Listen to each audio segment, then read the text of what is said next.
My name is Dr. Carrie Bedient. I'm a fertility specialist in reproductive endocrinology and infertility at the Fertility Center of Las Vegas. And this is a day in my life. So we are heading off to clinic as a reproductive endocrinology and infertility specialist, and REI is the shorthand for that, not the sporting goods store. But as an REI specialist, the majority of my patients are fertility patients, so people who want to get pregnant but can't.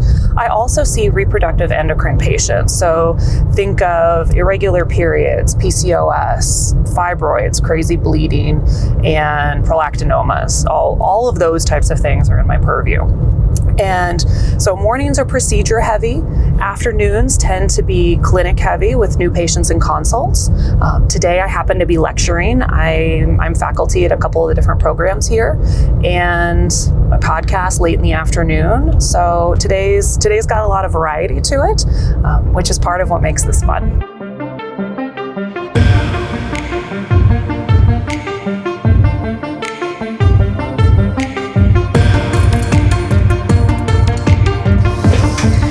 The best office manager ever. She knows it's been a long week. She brought me tea. Most of my day these days when I'm in clinic is spent seeing patients on the computer. And so I do a ton of lab review. We have electronic medical records, so everything comes through on the computer, and that's where I'm watching everything. And then when we see patients during the pandemic, of course, we needed to keep patients away to protect everyone. So during the pandemic, we learned how to do telemedicine. And that means that instead of patients getting lost, having to do a bunch of paperwork, and really only getting maybe 15 minutes with me, we can log on, start, and they get a full half an hour with me. And it improves how we run on time. It means patients don't have to take time off of work to come here. And it actually works out really well for everyone and is a lot more efficient and a lot better care in many respects. One of the biggest questions that we all have is, how do you maintain your sanity throughout medical training in a medical career? Now, questionably, a lot of us didn't have sanity to begin with, but you do want to hang on to what you have. And one of the ways that I think is most important for that is maintaining connection. And you want to maintain connection not only with your immediate colleagues, because they are going to be very supportive and very helpful for the specific things that you're going through, but you also need to maintain connection with people outside of the medical world who can help you keep a better perspective on the world at large. So call your mother, do your hobbies, find other people who like the same hobbies you do so that you can talk to someone else who's not buried in a textbook or patient charts all day long. If you can maintain that connection, you can maintain your own humanity, and that means you can care for everyone, including yourself, much better. This is a last pregnancy ultrasound for one of our gestational carriers, and we're just checking to make sure the baby is growing well, heart rate is good, and that we are set and ready to go so she can graduate from our care into her regular OBGYN. So here we're checking gestational sac, we're checking size of the baby. This kiddo's getting nice and big. You can see the heart rate is this flicker here in the middle. You can see heads up here, so skull is a bright white area there, and then body is here, and then limbs are all over the place as kids are. And this little one is quiet for the moment. Sometimes we get to see them wiggling and dancing around. I'm about to run and do a quick last pregnancy ultrasound before I go to my retrieval.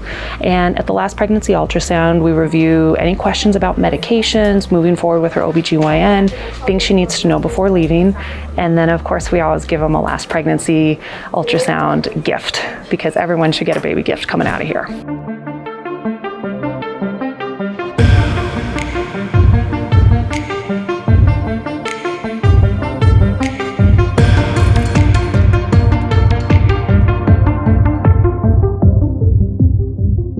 So after we do retrievals, I typically come into our embryology lab and check on the status of whatever we have growing. We're looking to see if eggs are mature, if they have fertilized, or if they have grown into blastocysts and are ready for either cryopreservation, biopsy, or both. Here we've got some pictures of a beautiful blastocyst that is ready to go. So if you look at these, you can see that this is a hatching blastocyst. It's on day 5. This is the body of the blast. You can see the zona on the outside, nice and thick and even. You can see it's hatching coming out of it. There's two components to any blastocyst that we're looking for. The first is the inner cell mass. That's what ultimately becomes the baby. The second part's the trophectoderm. This is what ultimately becomes the placenta. We need to see that both of those are well developed before we biopsy and cryopreserve, because if the embryo doesn't have those, then it's not likely to go the distance and make a baby, and we want to make sure that we catch that from the beginning. This embryo will ultimately be biopsied, where they will take out 4 to 5 cells, and then it will be cryopreserved for future use and transfer into the patient. Our clinic is building a new facility, which is super exciting because we have far outgrown the one that we have currently. And about once a month or so, we go to take a look and see what the status is. And so we're gonna run by and just see if we can walk through it really quickly. I haven't seen it in about 2 months, and I'm really excited to see what the progress has been in that time.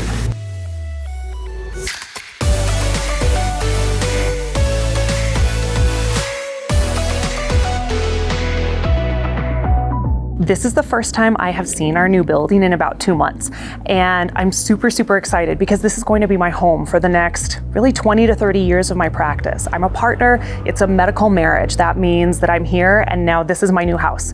So new ORs, more office space, a more beautiful space for patients to come into and really for us to live in and day out. So I'm super excited. Let's go see it. They're gonna walk in here and this is all open and tall. And there's gonna be glass all there. And then this is the clinic side, and that's the lab and the surgery side. The waiting area is gonna be here. And then this is where all the doctor's offices start. So staff office is over here, and then this one's gonna be my new office.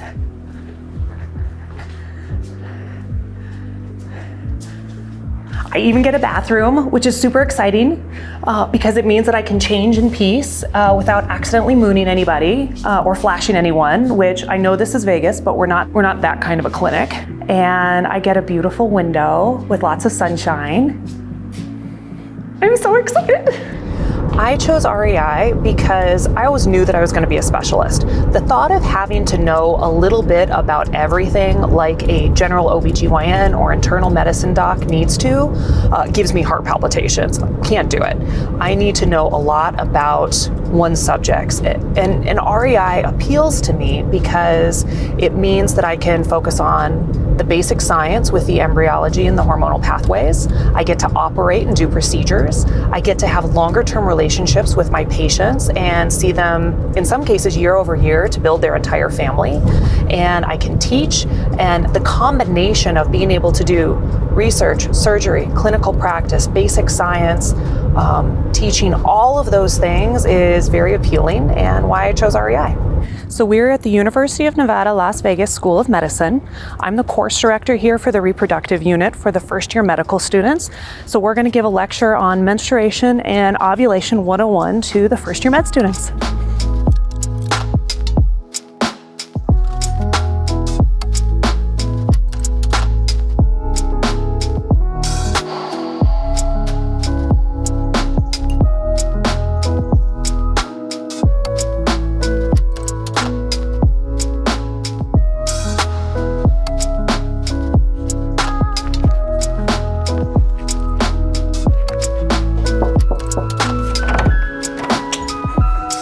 Hello. Sperm count's great. It's about 8 million, which is over the 5 million we're looking for.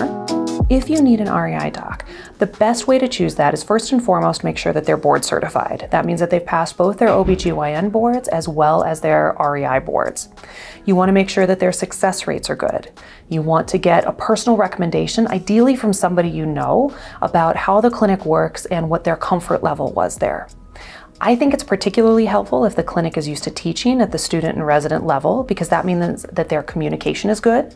And I also think it's helpful if they do research because that means that they're thinking of the next steps of how do we get better, how do we improve our field, and how do we go the extra mile to help our patients succeed.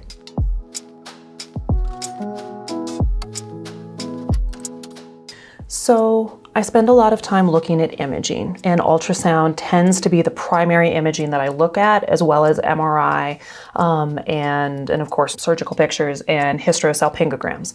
And HSG is a test where they put dye in and do radiography in order to see where that dye goes. But ultrasound is what I live and die by. So in this ultrasound, we're evaluating the cavity of this patient. So here you can see this is the uterus, and you can see the stripe that's going down the middle. That's the endometrium. The next picture is measuring this endometrium. So she is early in her cycle, and that is nice and thin. Here we're looking at her ovaries. Antral follicle counts are very important to us because they tell us how many eggs she is likely to get. So this is one of her ovaries, and you can see these black spots here are all antral follicles. So she's got a pretty decent count, which is nice. Here's another ovary, her other ovary. When you go back and look at this ovary, this is her left ovary, her follicle count is 14. And you can see she's got this string of follicles all around the edge. This is very characteristic of polycystic ovarian syndrome, and it's what the string of pearls looks like. It's just a ton of follicles all around the side. The next thing we look at is her saline ultrasound.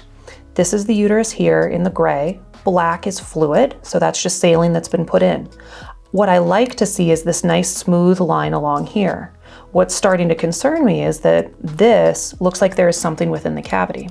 This looks okay, this looks okay, but my concern is that there's 2 horns of this uterus. There should really only be 1 here.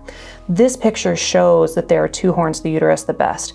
This is what we call snake eyes, because you should see a connection of this fluid here. Because you don't, it shows that there is a muscular septum going through her uterus, which is dividing it into 2 cavities, and that is a huge problem for her conceiving successfully because the baby doesn't have enough room to grow. So this is a saline ultrasound. So you have your uterus here. You can see that it curves up here, so that's where the cervix is. This is where the fluid is. So again, you've got this lower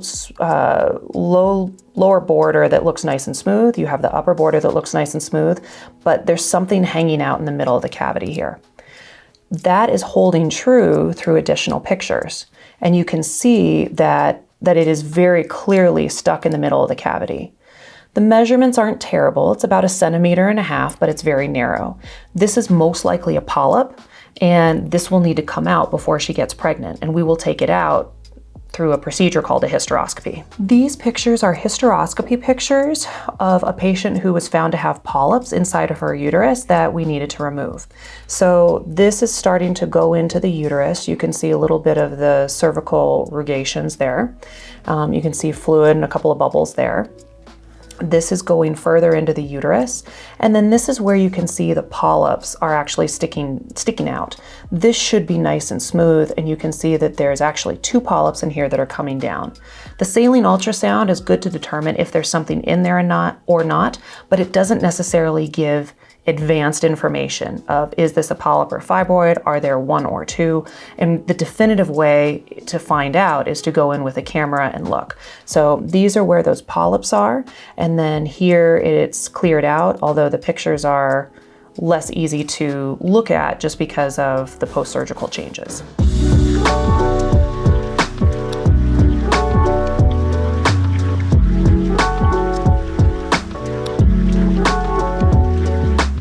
So we're home from clinic now, and I'm upstairs in my office, which is where I do work from home as well as where I podcast. 2 of my colleagues and I started a podcast called Fertility Docs Uncensored, and the goal of that was to give patients more information, particularly if they are in locations where there's no REIs nearby, and also because Dr. Google went to a really unreliable medical school. And so we record a new episode every week, and it releases every Tuesday at iTunes and Apple Podcasts and all the usual places, as well as on our website, which is fertilitydocsuncensored.com. The topics that we cover on the podcast have a pretty wide range, but the majority of them are about fertility management in some way. So for example, we talk about in vitro fertilization, and we go through how you do it, what the risks are, who it can be really helpful for. So with IVF, we're going to take eggs from the woman after giving her medications for about 2 weeks. do lots of labs and ultrasounds, and then we'll do a procedure where we remove those eggs. They then go to the lab where they're combined with sperm and the embryos are grown. We have the ability to do biopsies on those embryos and get more genetic information about the number of chromosomes and the gender. And then after that, we prepare the lining of the uterus and transfer one of those embryos at a time in order to achieve a pregnancy. On the podcast, a lot of the topics that we are covering are for patient education. So for example, if we're talking about an IVF cycle or in vitro fertilization, we discuss, okay, the woman's going to be on medications for 2 weeks, lots of labs and ultrasounds during that time. At the end, she will have a retrieval, which is a procedure to remove those eggs. And then in the lab, the embryologist will combine the eggs and sperm, grow them out for a week. They have the ability to do biopsies if that's desired, and those biopsies give us the number of chromosomes and whether there's too many or too few, and also gender information. Once we have those embryos, they're then frozen, and the woman's uterus is prepared, her lining is readied, and we transfer one embryo at a time to help her achieve her pregnancy and build her family.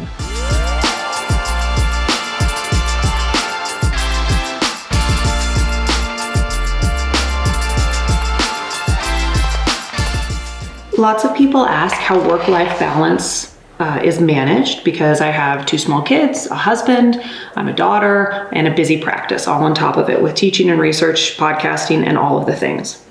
There's no balance. Balance implies a very precarious teeter-tottering where you can fall off at any time. It is an ebb and flow. Sometimes there's a lot of work. Sometimes there's more stuff that's going on at home that I'm taking care of. But the single best way that I manage all of this is that I chose very wisely when I got married, because my husband carries the same amount of homework and the same amount of work that I do, and we trade off and we balance. In addition to being a fabulous father and partner, he's the single biggest career advisor that I have because he is the voice in my ear for every major decision that I have made. I still make the decisions, but he is a huge influence in all of that, and I chose very wisely. And just because we've been a duo for the better part of 15, almost 20 years, doesn't mean that you have to have another person in your life helping you through it. But it does mean at some point you're probably going to have to ask for help. And there's a lot of pressure within medicine to not ask for help. And it's wrong, and it's not a way that ensures any type of happy survival.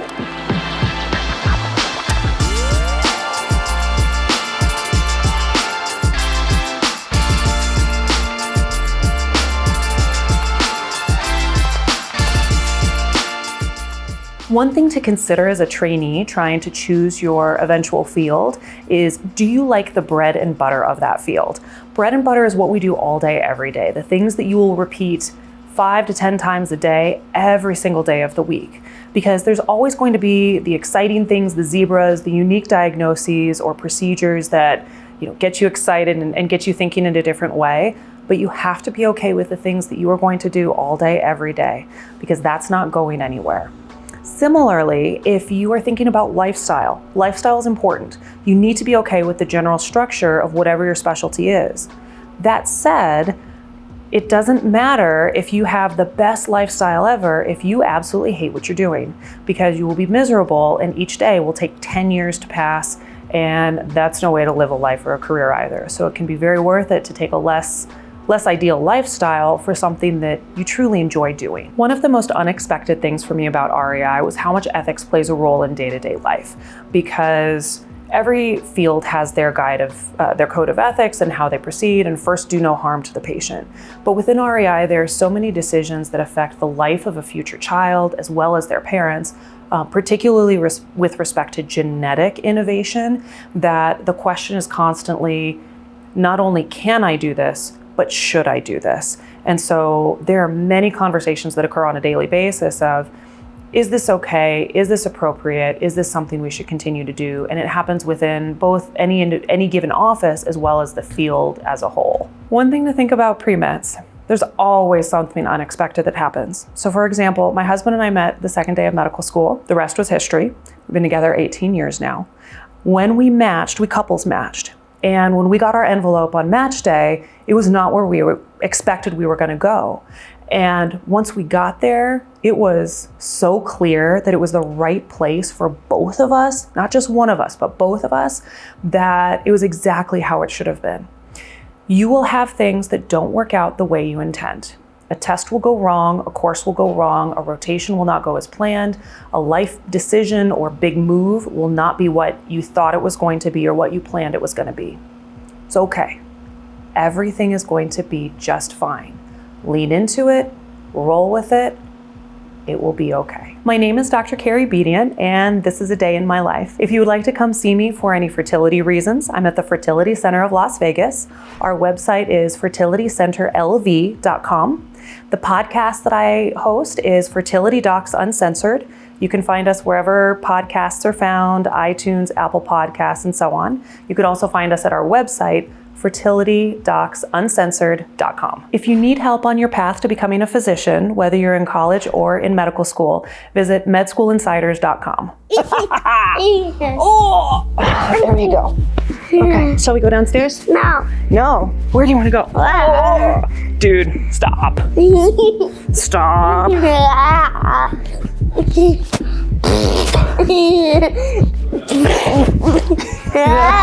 You were ridiculous. Wait. Okay, let's go see if they'll deal us in.